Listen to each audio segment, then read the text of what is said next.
Hey guys, this is the Sports Hub. I'm Connor O'Gara.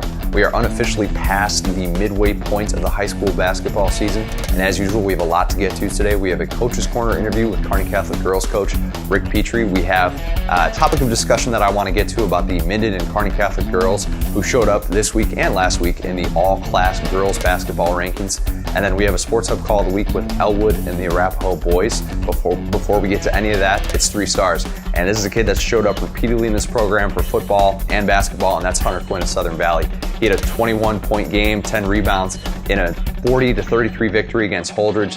That's a nice win for a C2 team. Holdridge, of course, all that length. And this just kind of speaks to what Quinn really is, and that's an all-class player. He's a guy that stuffs the stat sheet repeatedly. He's averaging nearly a double-double on the season and playing really well for a Southern Valley team that is really primed for a 3rd straight state run. He's a kid that's just stepping up in so many ways for John Miller's team. They're at number 7 right now in the rankings and only moving up, in my opinion. 2nd star we want to get to, Ty Hadwiger of Amherst. This is the 2nd leading scorer for the Broncos, and we talk a lot about that high-powered offense and what they can do. He had 27 points, a career-high 27 points in a victory against Overton last week, and that's impressive stuff from a kid that has just been one of those very influential players over the last couple of years for this improving Amherst team. Another team right now at number 7 in the rankings right now and only moving up, in my opinion. And then the last star that we want to get to, Brooklyn Fidelki of Ravenna. This is a girl that hit 6 3-pointers and had 20 points in a victory last week.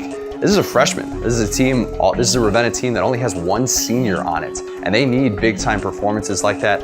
And Ravenna hasn't lost 2 in a row, more than 2 in a row, or won more than 2 in a row this season. It's been a little bit of an up and down season, but Fidelki, if she can kind of stabilize that attack from the outside, Ravenna's got a lot more wins in its future. It's the middle of January, and once again, the Kearney Catholic girls are undefeated.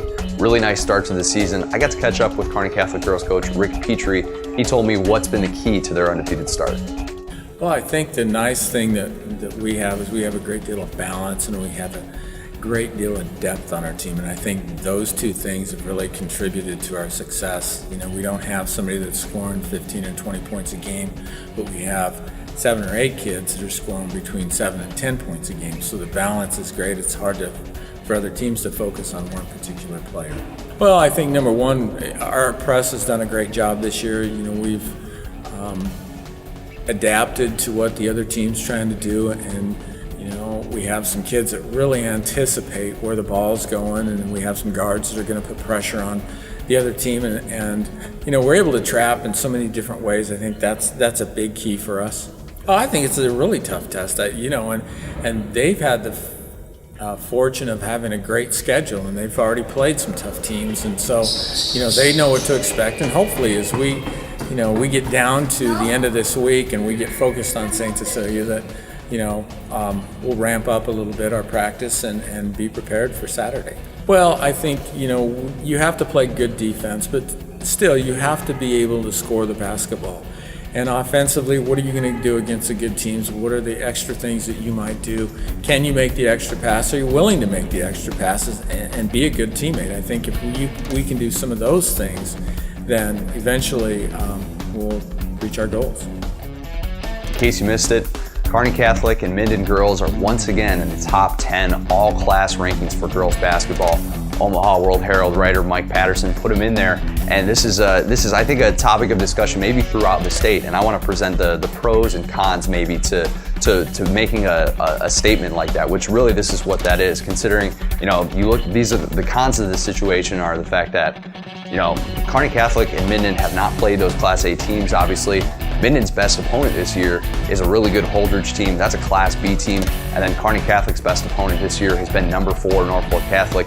Rick Petri will be the first one to tell you that team has not really been truly challenged yet this year. That could be a little bit different this Saturday at Hastings St. Cecilia. But this is a situation where, yes, you look at the competition that they've faced and you say, well, if they haven't played a Class A team, what's, for those Class A teams that have played but pretty much all Class A teams all year, they're on the outside looking in saying, what do we have to do to get in that top 10 if Minden and Kearney Catholic haven't played any of those teams? So the strength of schedule will definitely be big con when you look at this situation.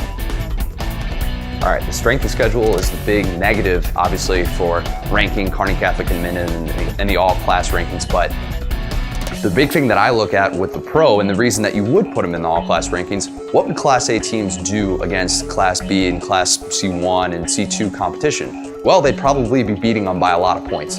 Kearney Catholic average margin of victory this year, 36 points. Minden average margin of victory this year, 25 points. They've dismantled teams. They've done exactly what Class A teams would probably do against this type of competition. And so you can look at a team like Minden and say, all right, you have a Division I prospect in Taylor Kissinger on that team. Rebecca Stewart, obviously one of those all-class players. And then Kearney Catholic, a team that plays just a different breed of basketball than anyone in C1. With the pressure defense that they have and the way that they move the ball, this is a team that really does not fit that typical mold of a C1 team. So you look at maybe the personnel on those teams and you say, all right, these are all-class players. They could probably play on any level. So that's, in my opinion, what really justifies the fact that they are in the top 10. In our Sports Hub Call of the Week, we're going to look at a matchup between the Arapahoe and Elwood boys.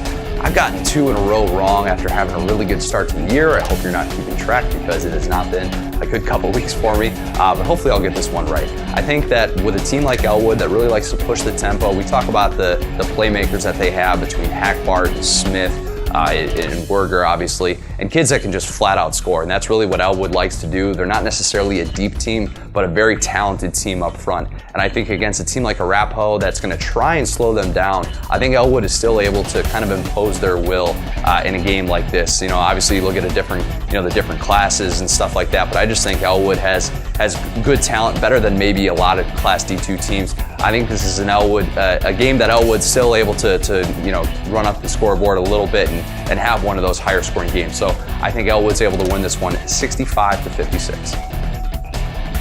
Round of applause goes out to you coaches that have been emailing us all of your box scores. We actually had a record high on Friday night for the amount of box scores that we were able to put in our roundup section. We certainly appreciate that. Definitely make that a habit to do that right after your games on those Friday nights. Really important. We definitely want to get those box scores in. So make sure, as usual, you're following all of us on Twitter. And definitely keep up with all of our coverage, kearneyhub.com/sports. So for the Sports Hub, this has been Conor O'Gara. Thanks, guys. We'll see you next week.